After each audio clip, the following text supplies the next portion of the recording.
What is going on, family? Welcome to the Your Perspective Matters podcast. I am your host, Ronald and we back at it for another episode. I almost cursed this now because I'm actually excited. Let me adjust myself real quick. Hold on. Yeah, okay, all right, cool. We live. So I'm excited for a few things. Number one, the topic, but most importantly, I'm very much excited because of my production. Regardless of the fact that life been lifing, right? We know life just be lifing. That's another whole nother episode for another day. But um my production is coming along nicely. Um I got a new table. I'm not gonna show it right now because I actually didn't put it up today. Um, but I also have a mic, right? I also have some audio gear, like an audio interface, a sound card, so almost like a mixer, right? But specifically for podcasting. So that's why my audio is sounding like this. I even got a new chair. Like, oh my god.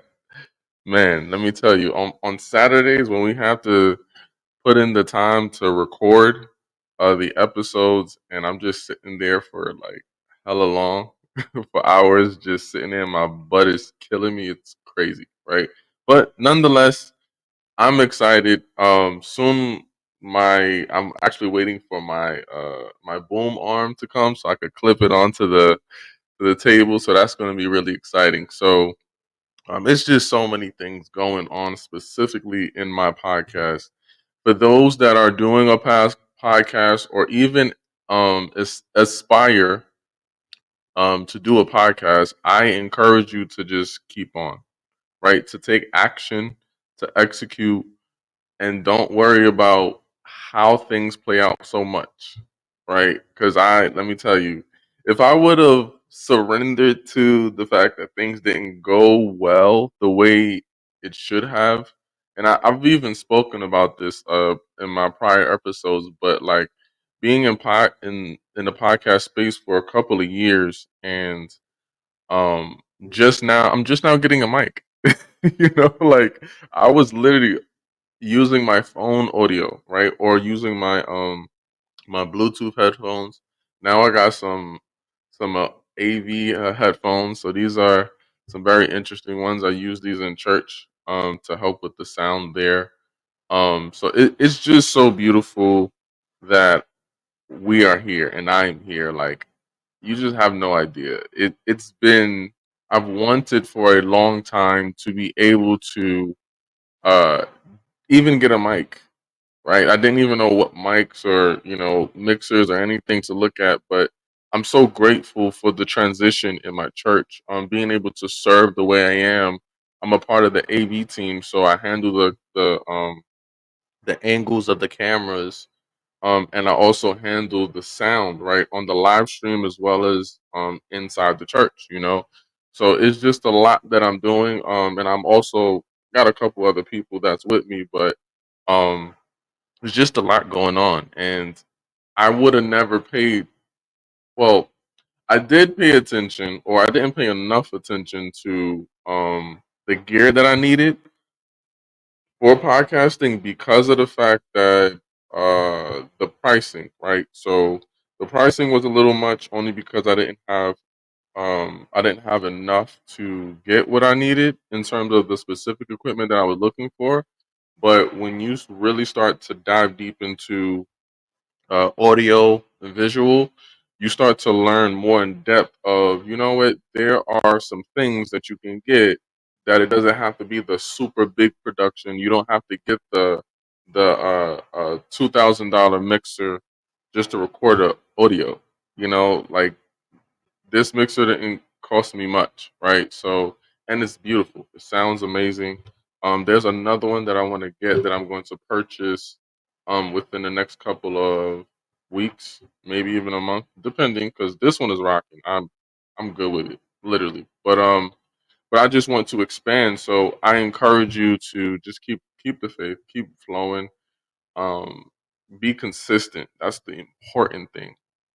That's what I struggled with when it came to my podcast, like just being myself, just recording my solo episodes. But then I have my guests. I mean, not my guest, soon to be guest, but I have my host as well that's with me. So it's definitely been a challenge to be able to do these things. But you just got to keep on, right? You just got to keep on, and it's going to get better.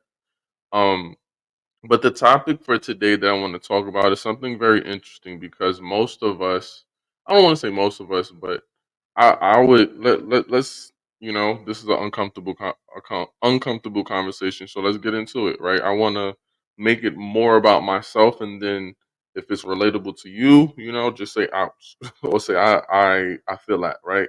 Um, One of the things that I had to grow to realize is a lot of a lot of how my life turned to be was solely on me. It was my fault. Yeah, we want to blame our parents. Yeah, we want to blame the spouse that we dated, or we want to blame the fact that nobody taught me this or nobody taught me that. But at what point in your life are you going to take accountability of what you have done, right? Of what you are supposed to be doing. So, and it took me a long time to realize that. And it actually came out of me changing my complete life by just being sick and tired of what I continuously saw. Like the end result of what I've seen was disgusting. And I'm like, uh the only person that can really affect or be the one that's the cause of it is me.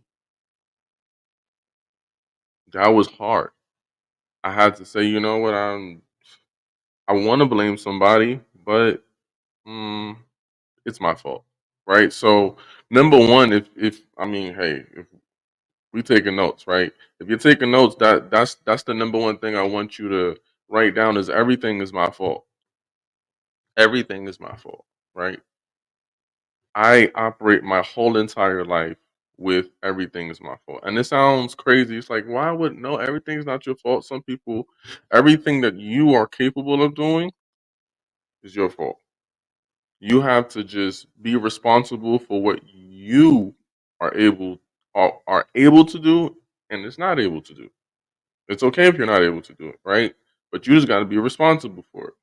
And I had to realize that, and I did realize that very early on because I was just disgusted with life. Was just like, oh, I kept complaining, and now I'm realizing that I was complaining. It wasn't just oh, it's a nice story to come. No, no, no. I was complaining, just talking about how I had the lack of motivation. I had the lack of friends. I had the lack of security. I had the lack of finances. I had the lack of knowledge. All these things, but all of those things that I had lack of, that I actually wanted more of, was something that I had to do something about. If I just sit there and just complain all day, or keep the blame on somebody else, and that means that the power is on someone else. And if the power is on someone else, then that just means that you are not going to be able to get. You're really limiting your goals, and you're really limiting your desires because you're not in control of it. So I had to take that control by taking the responsibility.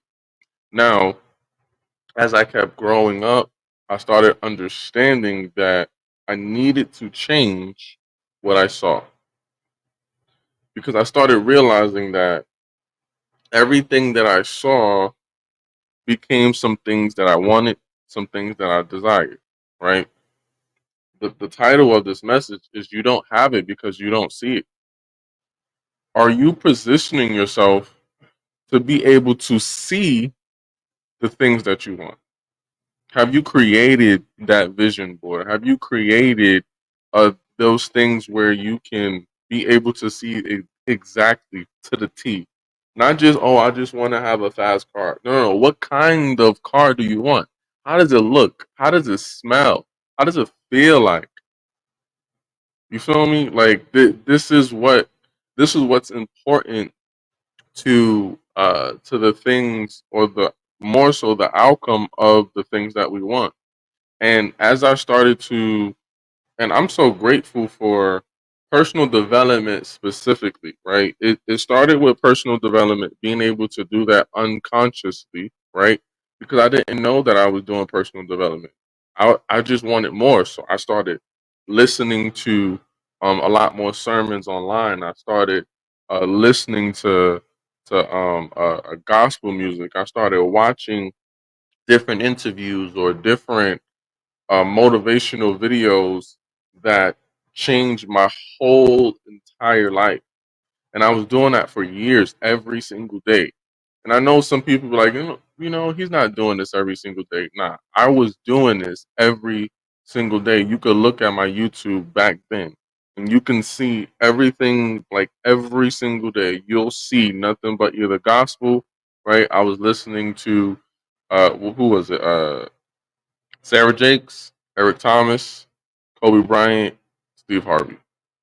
The four people that I consistently listen to every single day. Steve Harvey, the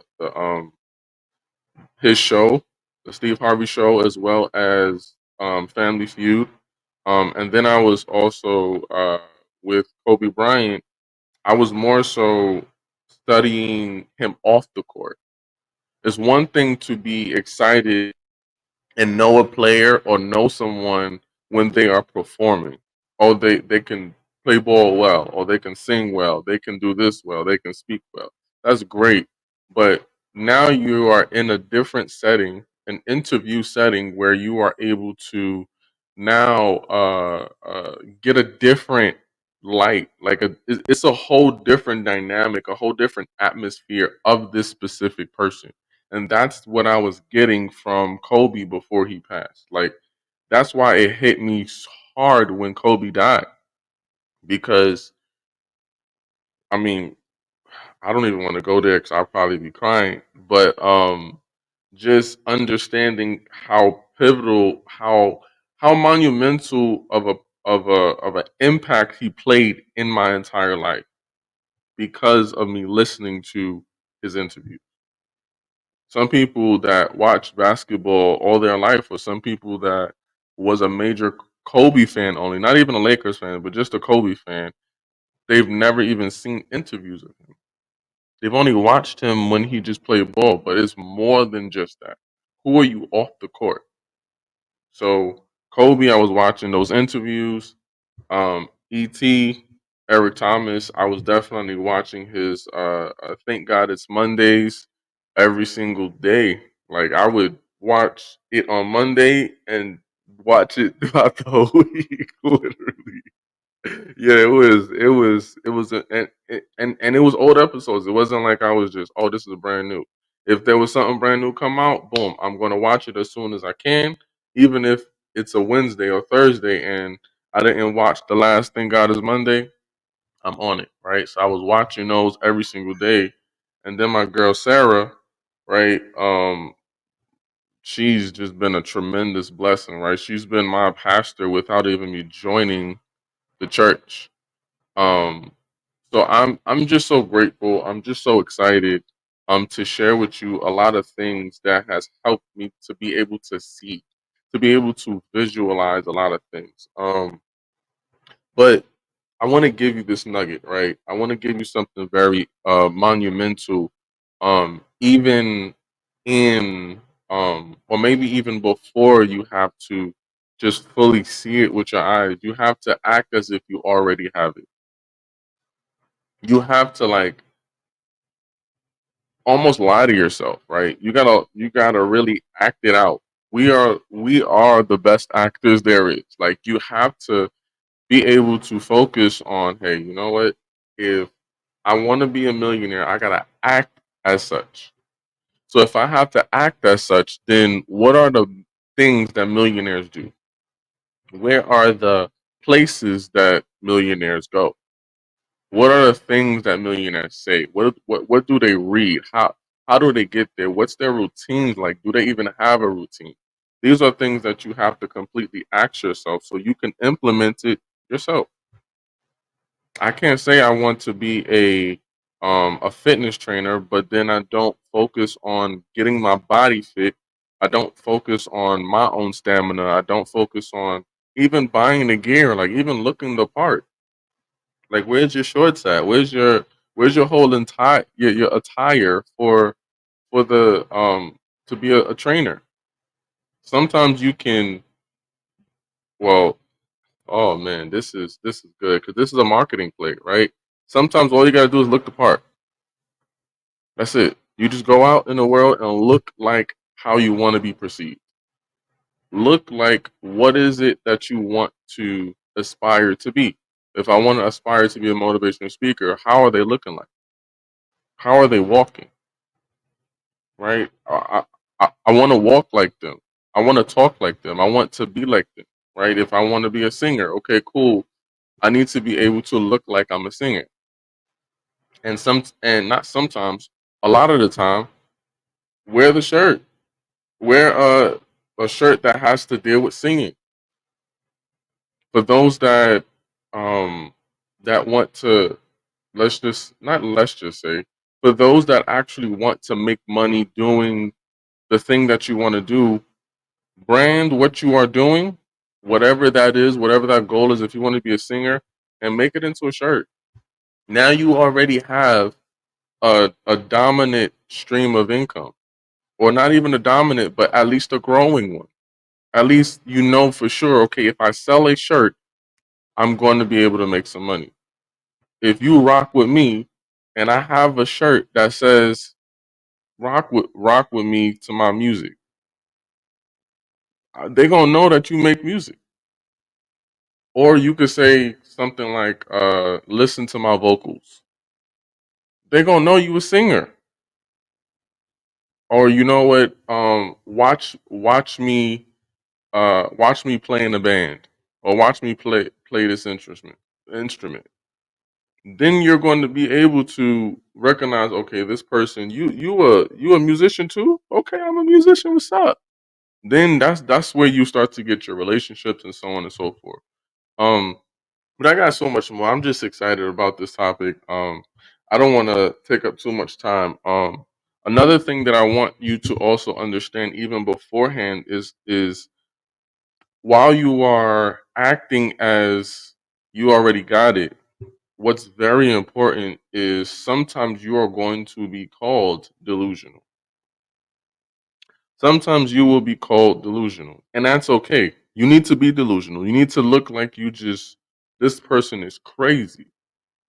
You're a fool to think that you are going to be a millionaire. You're a fool. Like, you look crazy. You look delusional. You have to accept that. That's a part of it. Literally. The reason why it's a part of it is because that's what's going to help you.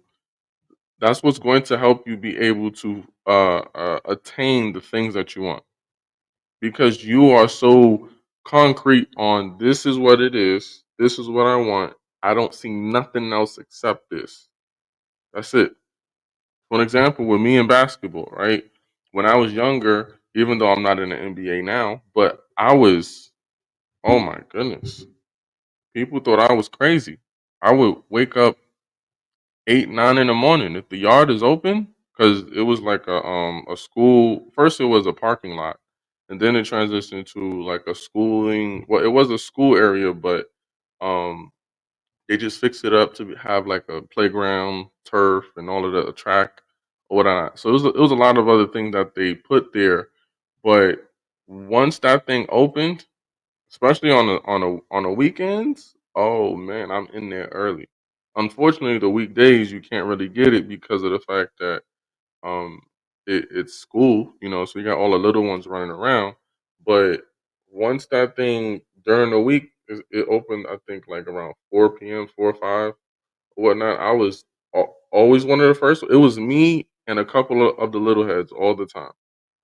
They're like, "Oh my God, look at you doing this." I'm just like, "Yeah, I'm here with it." And I used to get frustrated because they just wanted to play with me because they just wanted to play ball. They just doing whatever. But I'm like focusing, I'm practicing as if I'm competing to be in the league, which really that's what I was trying to do, to be honest.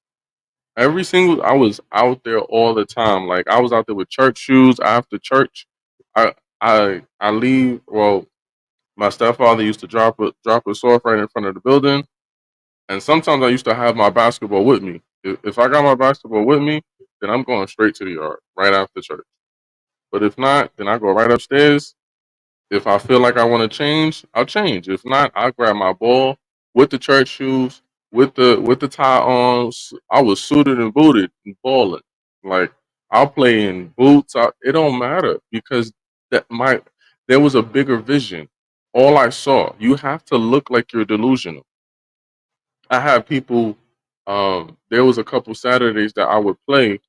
I would just be shooting around and just running drills by myself, and this older guy, he just can't. I didn't know who he was.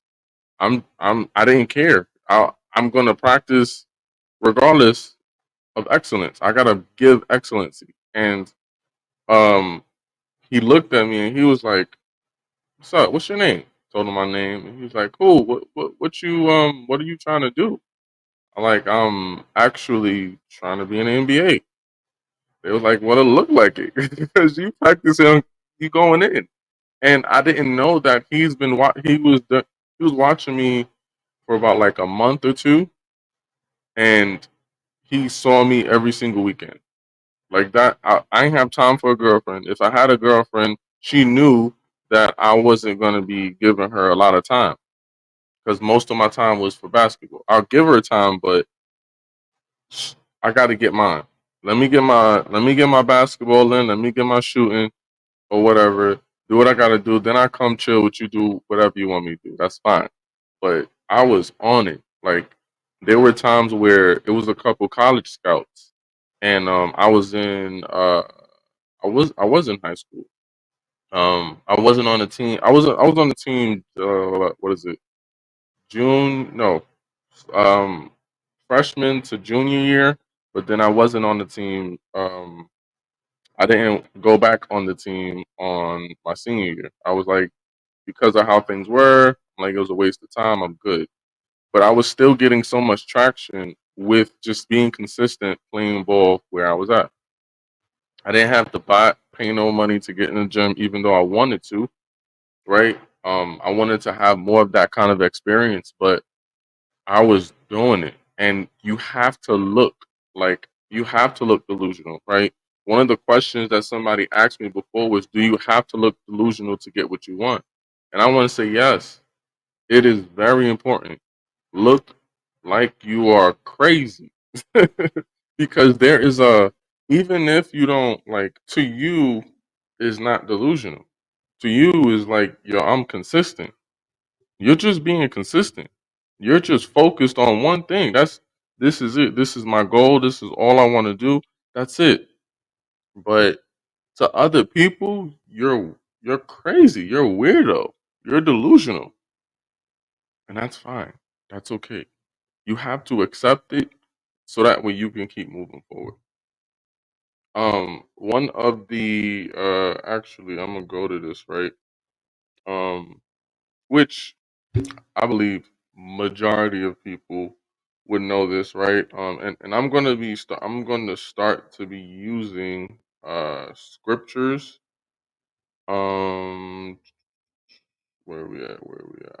I just, even though I'll be knowing these scriptures, I just like to look for them anyway and just read them word for word.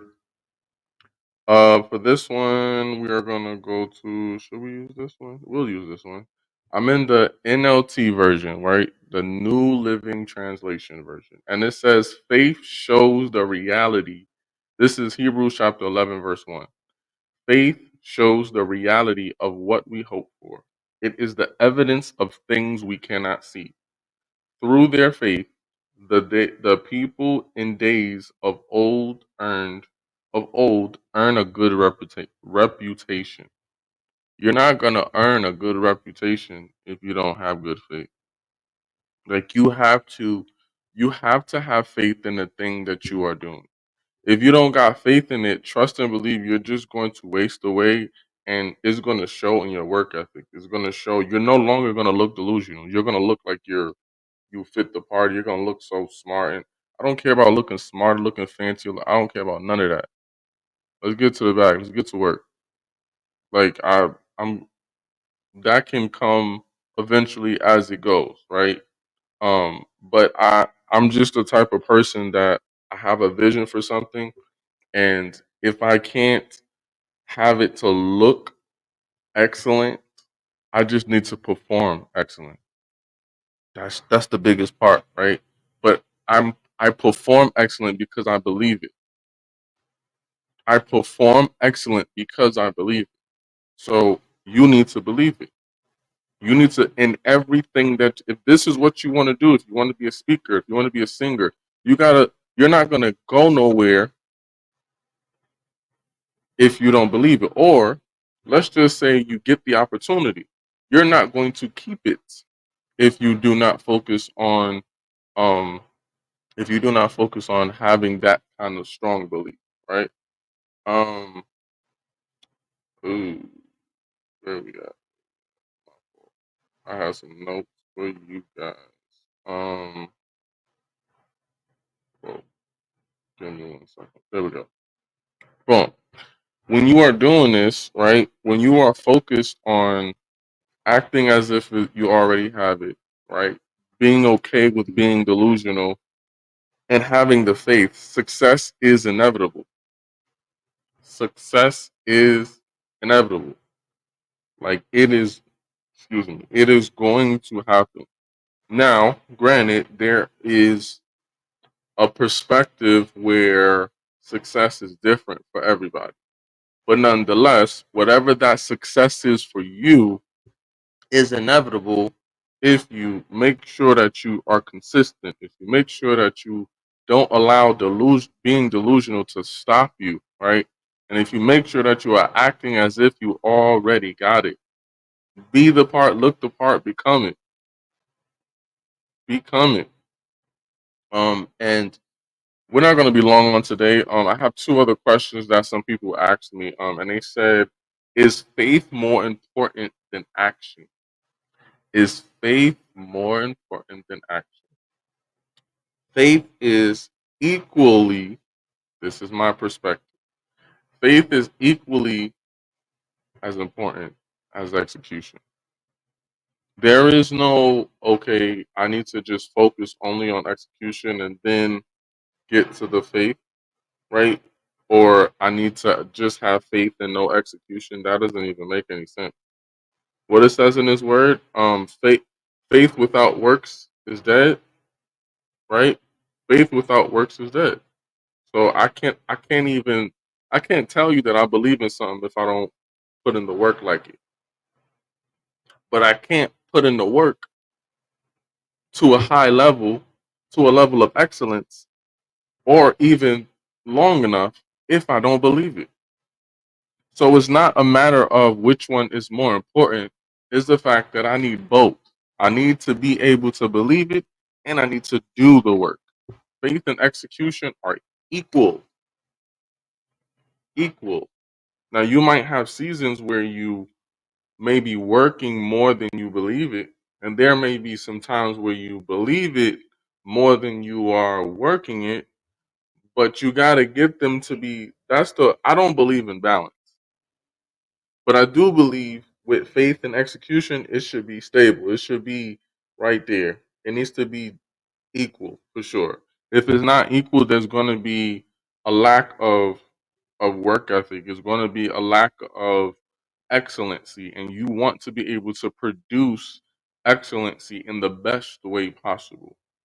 And the last question that someone asked me was, what are some things that you do to visualize the success you want? Now, my story, right? The What changed my life is me getting in a room, getting in the rooms that I want to. Not just like I didn't even know I wanted to be in these rooms, but getting in the room, getting in these high level rooms, or getting in the rooms of the creatives, getting in the rooms of people that actually want to do the thing that you are aspiring to do, or they're already doing it, or they just want to be successful. you get into those kind of rooms, you feel something different. And when you feel something different, you literally get to see things different. And that's important. The reason why that's important is because if I was to go into a room of millionaires, right? But I might have the perspective, right? I might be feeling like, these people are faking it. These people are capping. These people are, it's they're just talking too much. Like, how do I really become a millionaire? Like, no, they just keep saying that you got to believe it. No, no, no, no, no. When you switch and you really start to absorb the the feeling, you're able to see differently. So that's number one. Getting the feeling, getting in the room first, and then when you get in the room, not just surround yourself with the energy, but absorb the energy. Don't just be around it and then it's just there and you're not even absorbing it. It's for you. You have to make sure that you are focused on getting that energy so you can see differently, right? There was a what's his name? It was another entrepreneur. He's like super up there in the entrepreneurial space. Almost like everything he says is just great, right? And he said, I don't believe in a vision board. Mind you, vision boards, right, is stationary, right? Vision board is something where you put pictures, right? And let's just say I put it right over here, right? I can put it right above my head. So now when I'm on this podcast, you get to see it. As well as every time I'm here, when I'm walking over here, I get to see it. But people stop at just having a vision board. I still believe in vision boards, right? What he said next was he don't believe in vision boards. He believes in vision environments. So you have to be able to create it. One of the things that we've heard specifically in network marketing, right? I'm pretty sure if you've done a network marketing company, you've heard these, you've heard this before, where you take a dollar and you write the amount of zeros that you want to have in your bank, and then you tape it to places in your house. Some people are like, that's a waste of dollars. Why would I do that? But if I can give you a perspective shift, if you start to see it, if you start to visualize it, you will now be the one brainwashing yourself into $1 million. You will do that. We're already brainwashed. Many of us are already brainwashed that, working for $12 an hour is worth it.